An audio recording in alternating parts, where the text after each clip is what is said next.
இன்னைக்கு நம்ம ஊஃபர்னு சொல்றோம். நம்ம மியூசிக் கேட்கறவங்களுக்கெல்லாம் தெரியும். நான் வந்து ஊஃபர் வச்சு கேட்கறேன். நல்லா அடி கும் கும்னு விழுகும்னு சொல்லுவோம். அன்னைக்கு வந்து ஸ்டீரியோ தான். 2 ஸ்பீக்கர்கள் தான்.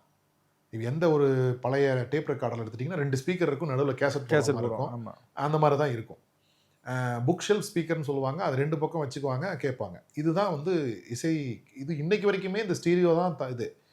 ஊஃபர்னு ஒரு இது எப்போ வருதுன்னா, திரை இசை திரைப்படத்தில் வந்து நம்ம படத்தை பார்க்கும்போது ஊஃபர்னு ஒரு கான்செப்டை கொண்டு வர்றோம்.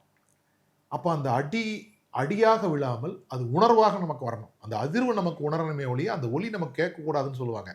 Best woofer should be felt not to be heard அப்படின்னு சொல்லி ஒருத்தர் சொல்கிறாரு. இது வந்து ஒரு ஃபாரின் டெக்னாலஜிக்கல் இந்த கான்செப்ட் இதெல்லாமே. ஆனால் ஒரே ஒரு பாட்டில் அந்த பாடல் வெளிவந்த ஆண்டு 1980களில். அப்பெல்லாம் ஊஃபர் இல்லை. அன்னைக்கு ஊஃபர்ல கேட்கக்கூடிய ஒரு ஒலியை அதில் பதிந்திருக்காரு ஒரு பாட்டில். அந்த பாட்டு வெளிவந்து பல ஆண்டுகள் நம்ம அதை கேட்கவே இல்லை. இன்னைக்கு நம்ம அதை கேட்டால் ஊஃபர் வேலை செய்யுது. முதல் முறையாக அவர் பதிஞ்சு வச்ச அந்த ஊஃபர் சத்தத்தை நம்ம கேட்குறோம். அது என்ன பாட்டுன்னு கேட்டால் ஆச்சரியப்படுவீங்க.